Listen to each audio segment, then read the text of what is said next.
ब्रह्मगिरी पर्वत एक अशी जागा जी पौराणिक कथा, धार्मिक महत्व, नैसर्गिक सुंदरता आणि भौगोलिक वैशिष्ट्यांनी भरलेली आहे. चला आज या जागेची एक भ्रमंती आपणही करूयात.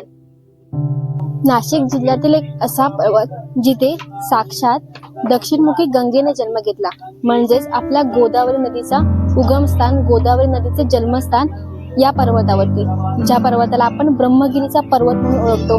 जय शिवराय. मी ब्लॉगर तेजू आज घेऊन आले तुम्हाला ब्रह्मगिरी पर्वताची सफर करायला.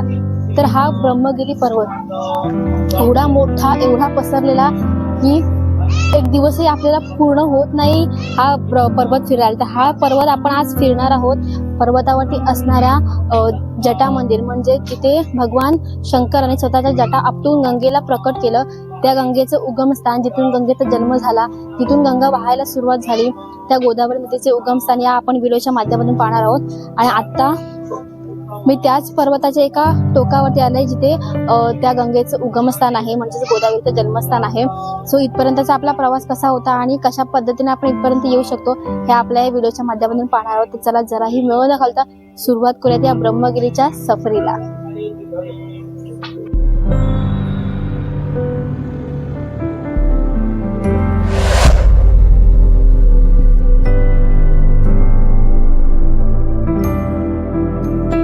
ब्रह्मगिरी पर्वत हा कसा कुठे पसरलेला आहे हे पाहायचे असेल तर आता आपण ज्या पायथ्याला आहोत त्या ठिकाणाहून निहाळता येते. ब्रह्मगिरीच्या प्रवासाला सुरुवात करण्याआधीच आपल्याला ही शिळा पाहायला मिळते. इथल्या लोकांकडून आपल्याला या शिळेमागची खरी कहाणी समजते. ती अशी की या शिळेवर एका वेळी कितीही संख्येने साधू बसले तरीही 3-4 लोकांची बसण्याची जागा कायम शिल्लकच राहते.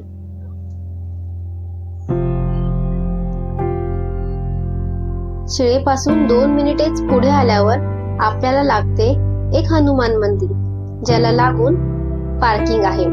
हाच आहे ब्रह्मगिरीचा पायथा.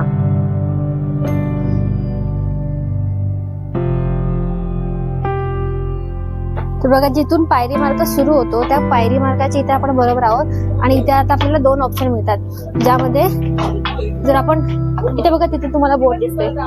जर लेफ्ट साइडने आपण गेलो तर तिथे ब्रह्मगिरी आणि समोर गंगाद्वार, म्हणजे गोदावरी नदीचा उगम ज्या ठिकाणाहून झालाय ते गंगाद्वार आपल्याला वरती पाहायला मिळालं आहे. तर ते अर्ध्या पाऊण तासामध्ये आपण पाहून येऊ शकतो. तर ते पूर्ण गंगाद्वार पाहून आल्याच्या नंतर आपण पुन्हा या मार्गाने जातो, जिकडे आपल्याला दुर्ग भंडारी आहे आणि जटा मंदिर वगैरे आहे. तर इथे तुम्हाला आपल्याला वाटेमध्ये माकडे वगैरे लागणार, त्यामुळे काठी हवी असेल तर इथे आपण भाड्याने 20 रुपये रेंट देऊन काठी घेऊ शकतो. सो आता आपण सरळ जाऊया गंगाद्वारकडे, त्यानंतर आपण पुन्हा याच ठिकाणी येऊन ब्रह्मगिरी करूया.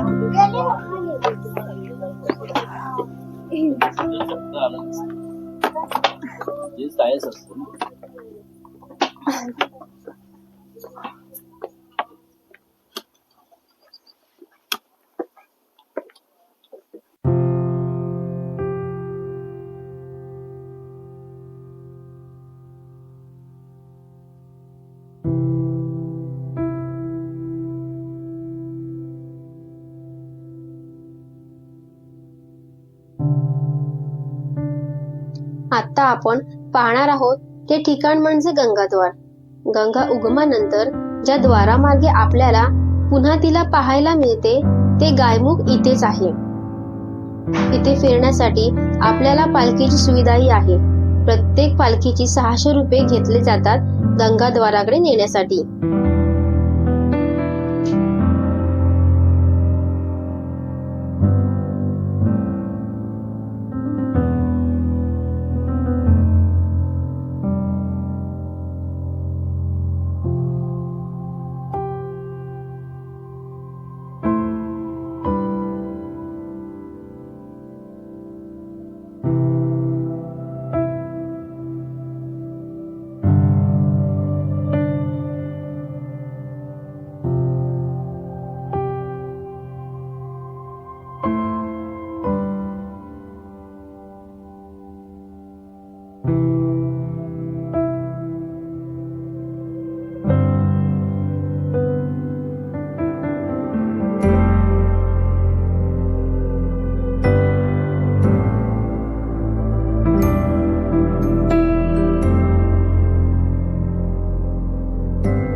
ऋषींना त्यांच्या हातून झालेल्या गौहत्येच्या पापाचं निवारण करण्यासाठी जी 108 शिवलिंग निर्माण केली गेली होती ती आपल्याला इथे पाहायला मिळतात.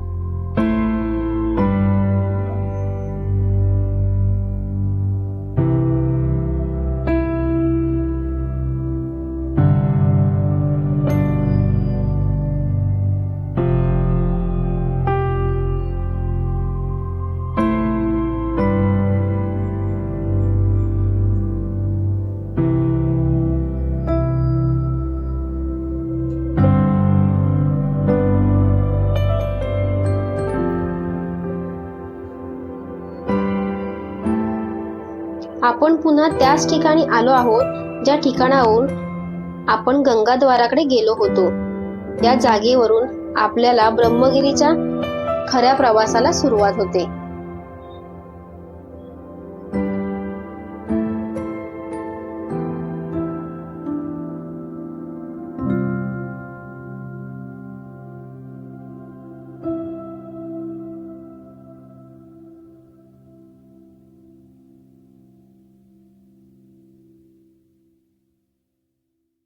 या कमानीमधून जेव्हा आपण आत जातो तेव्हा थोड्याच अंतरावर आपल्याला मुक्तादेवीचे छोटेसे मंदिर पाहायला मिळते. तिथून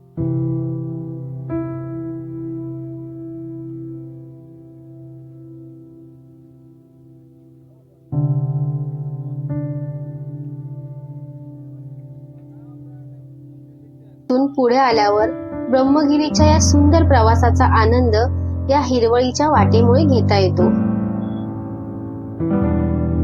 ब्रह्मगिरी पर्वत हा महाराष्ट्रातील नाशिक जिल्ह्यातील त्र्यंबकेश्वर येथे स्थित असलेला सह्याद्रीच्या रांगेतील एक पवित्र आणि विशाल डोंगर आहे.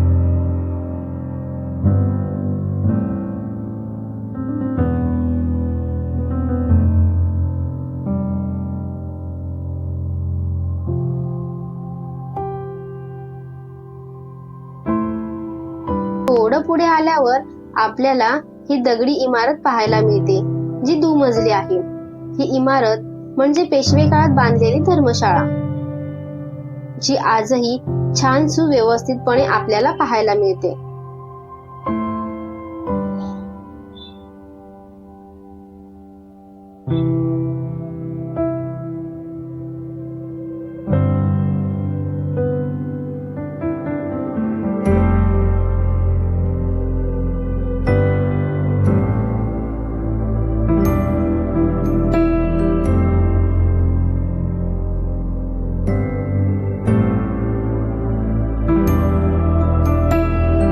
धर्मशाळेपासून पुन्हा काही मिनिटांचा प्रवास सुरू.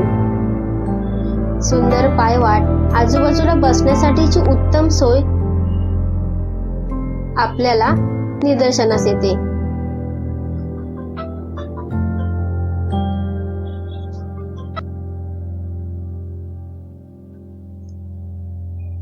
थोड्याच वेळामध्ये आपल्याला पाहायला मिळतो तो ब्रह्मगिरीचा दगडी पायरी मार्ग. आज नेमका सुट्टीचा वार म्हणजेच रविवार, त्यामुळे आपल्याला अगणित अशी लोकांची गर्दी पाहायला मिळत आहे. हा दमछाक करणारा पायरी मार्ग असला तरीही घाम येणार नाही असा आहे, कारण जसजसं आपण पायरी मार्गाने वरवर येतो तस आपल्याला गारवा जाणवत जातो, कारण या पायऱ्या कातळात कोरलेल्या आहेत. वाटेमध्ये चपेटदान मारुतीची सुंदर मोठी कातळ शिल्पातील मूर्ती आपल्याला पाहायला मिळते.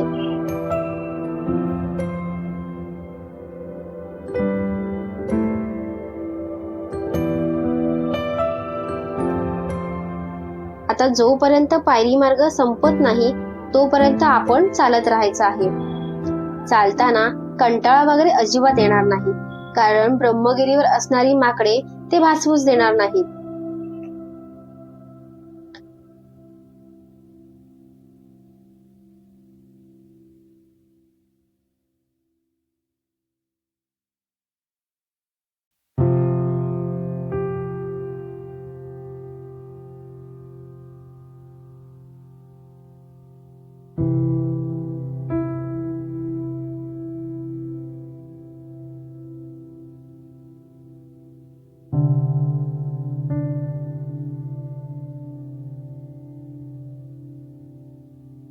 जागोजागी अगदी 5-10 पावलांच्या अंतरावर आपल्याला इथे दुकानं पाहायला मिळतात. त्यामुळे खाण्यापिण्याच्या गोष्टी तर खूप मिळतात, फक्त त्याची किंमत थोडी जास्त द्यावी लागते. त्याचं कारणही आपल्याला ट्रेकच्या दरम्यान लक्षात येते.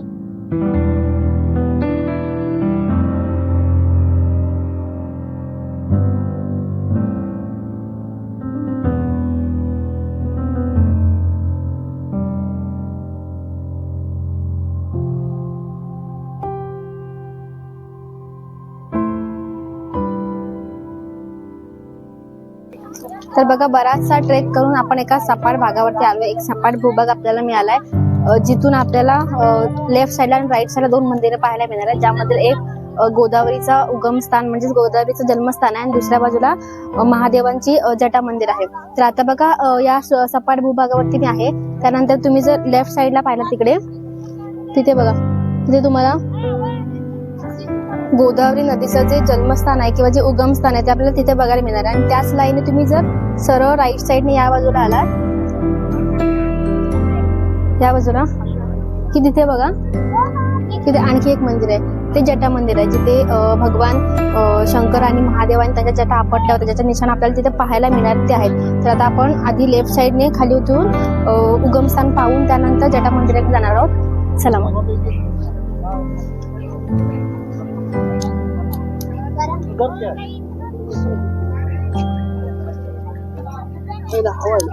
हवा चालू आहे इथं.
हे गोदावरीचे उगमस्थान. एक अशी नदी जिची गणना भारतातील प्रमुख नद्यांमध्ये केली जाते. या नदीला दक्षिण गंगा असेही म्हटले जाते. अनेक श्रद्धाळू, भाविक भक्त इथे मोठ्या संख्येने भेट देतात. असे सांगितले जाते की भगवान शंकरांनी त्यांच्या जटा कातळावर आपटून या गोदावरीचा जन्म झाला होता. महादेवांचे ते जटा मंदिर आपण पुढे पाहणारच आहोत.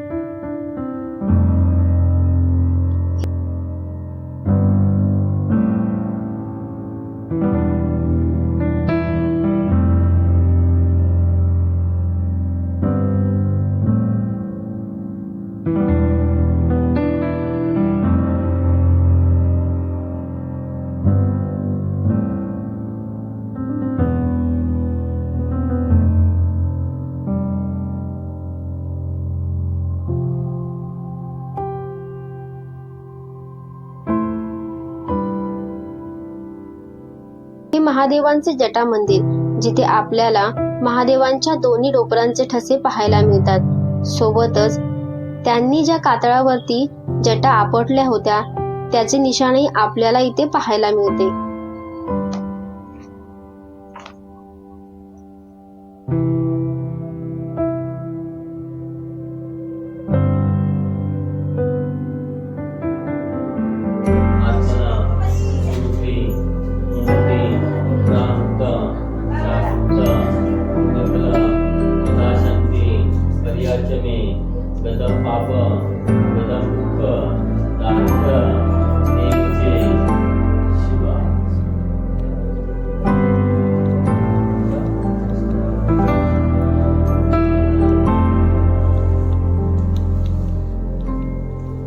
तर जटा मंदिरातून आपण बाहेर आलो आणि आता या मंदिराच्या बॅक साइडने इकडे बघा एक रोड गेलाय, तो रस्ता गेलाय दुर्ग भंडाराकडे.